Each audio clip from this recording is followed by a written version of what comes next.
ஹரிநாராயண துரித நிவாரண பரமானந்த சதாசிவ சங்கர நாளில் செய்யும் வினைதானில் செய்யும் இனி நாடி வந்த கோளில் செய்யும் கொடுங்கூற்றில் செய்யும் குமரேசர் இரு தாளும் சிலம்பும் சதங்கையும் தண்டையும் சண்முகும் தோளும் கடம்பும் எனக்கு முன்னே வந்து தோன்றினே. ஓம் அனுமந்தாய வித்மகே வாயு புத்திராய தீமகே தந்தனோ மாருதி பிரச்சோத்யாத் பட்டீஸ்வரம் ஸ்ரீ விஷ்ணு துர்க்கையே போற்றி. உலகெங்கிலும் வாழ்ந்து கொண்டிருக்கும் ஸ்ரீராம் ஆஸ்ட்ரோ யூடியூப் சேனல் நேயர்களுக்கு டாக்டர் சைதி ராஜாவின் அன்பான வணக்கங்கள்.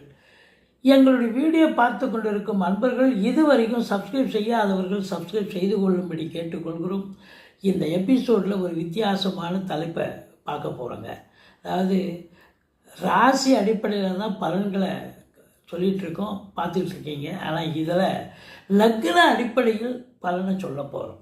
12 லக்னத்தில் பிறந்தவர்களுக்கு குரு அதிசாரம் பெறுவதால் எந்தெந்த லக்னத்திற்கு என்னென்ன பலன்கள் கிடைக்கப் போகிறது என்பதை விரிவாக பார்க்க போகிறோம். வாங்க ஒவ்வொரு லக்னமாக பார்க்கலாம். கன்னி லக்னத்தில் பிறந்தவர்களுக்கு வணக்கம். இந்த மிதுன லக்னம் கன்னி லக்னம் இது ரெண்டுத்துக்குமே பாதகாதிபதி குரு தான். இப்போ கன்னி லக்னத்துக்கு 7ஆம் இடத்து அதிபதி பாதகாதிபதி உபய லக்னத்துக்கு.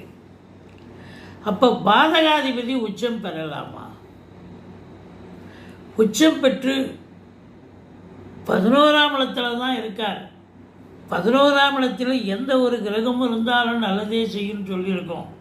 ஆனால் பாதகாதிபதி உச்சம் பெறுவது சரியல்ல. அப்போது பாதகத்தை ஏற்படுத்தும் கணவன் மனைவி இடையே கருத்து வேறுபாடு ஏற்படும், பிரிவினை வரும், பிரச்சனை வரும், கோர்ட்டு கேஸு வம்பு வழக்குன்னு இருக்கும். எச்சரிக்கையாக இருக்கணும். அதே 7 குடைவன் 11 வந்துட்டார் அப்படின்னு சொன்னால் முதல் திருமணம் முறிவு ஏற்பட்டு 2வது திருமணத்திற்காக காத்திருப்பவர்களுக்கு நல்லது நடக்கும். மற்றபடி 7 பாதகஸ்தானம், 4 என்பது அற்புதமான இடம், மாத்திருஸ்தானம் சொல்லக்கூடிய இடம். தாய் வழி சொந்தங்களால் அனுகூலம்,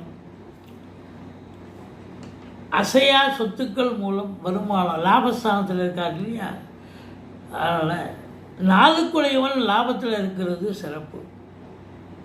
அப்போது உங்களை பொறுத்த வரலையும் படிக்கிற பிள்ளைங்க நல்லா படிப்பாங்க, எந்த குறையும் இருக்காது.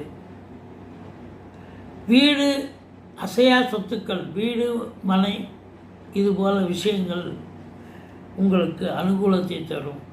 வண்டி வாகனங்கள் வச்சு பழப்பு நடத்தக்கூடியவர்களுக்கு நல்ல பழப்பு சிறப்பாக இருக்கும்.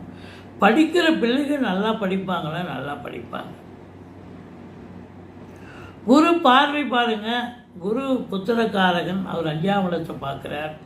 இந்த கன்னி லக்னத்தில் பிறந்தவர்களுக்கு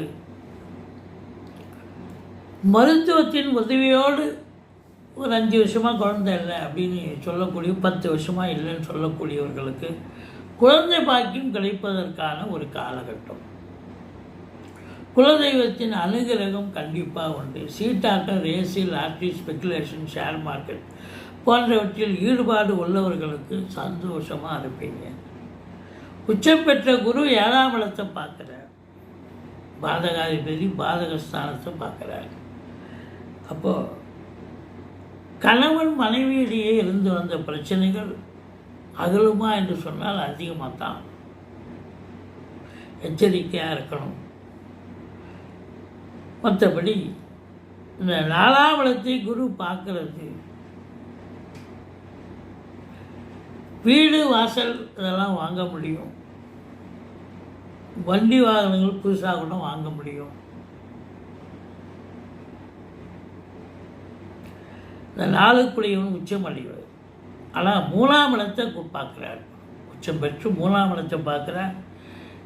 எடுக்கின்ற காரியங்கள் சக்ஸஸ் ஆகும். இளைய சகோதரர்களால் நன்மைகள் நடக்கும். ரொம்ப தைரியமாக எதுலையும் இறங்கி செயல்படுவீங்க. எப்போவும் இல்லாத ஒரு தைரியம் இப்போ கண்டிப்பாக இருக்கும். மற்றபடி உங்களை பொறுத்தவரையும் குரு பார்வை 3ஆம் இடம் 5ஆம் இடம் 7ஆம் இடத்தை தான் குரு பார்க்குறார். 11ல் குரு இருக்கார். தாய் வழி சொந்தங்கள், தாய்மாமன் வழி சொந்தங்கள், வண்டி வாகனங்கள் இதெல்லாம் அனுகூலத்தை தரும்.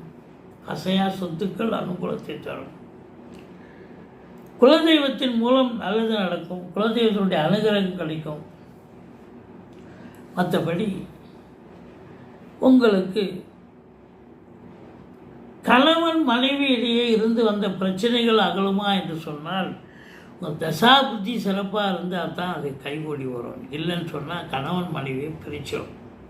உச்சம் பெற்ற குரு கண்டிப்பாக பிரிப்பார் அப்படின்னு சொல்லுவோம்.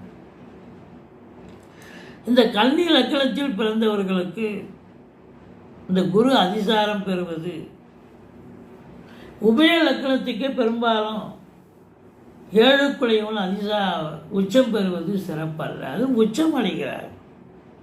அப்போ நிறைய பிரச்சனை பிரியணும்னு இருக்கணும். உங்கள் ஜாதகத்தில் தசா புத்தி கணவன் மனைவி பிரியணும்னா இந்த காலகட்டத்தில் இந்த குரு பகவானை பிரிச்சிருவார். இப்போ குருவுக்கு பிரீத்தி பண்ணிக்கிங்க. குரு தட்சிணாமூர்த்தியை வழிபாடு செய்து கொள்ளுங்கள். உங்களுடைய பிறப்பு ஜாதக அடிப்படையில் இப்போ நல்ல தசாபுத்தி போயிட்டு இருந்தால் எந்த குறையும் இல்லை. ஓரளவுக்கு அட்ஜஸ்ட் பண்ணி இருப்பீங்க.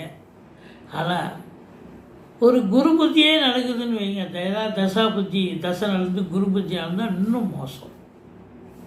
அதனால் இந்த கன்னி லக்னத்தில் பிறந்தவர்களுக்கு இந்த குரு அதிசாரம் பெறுவது சிறப்பல்ல. ஒரு 60 விழுக்காடு தான் நன்மைகள் நடக்கும் என்று சொன்னால் மிகையாகாது.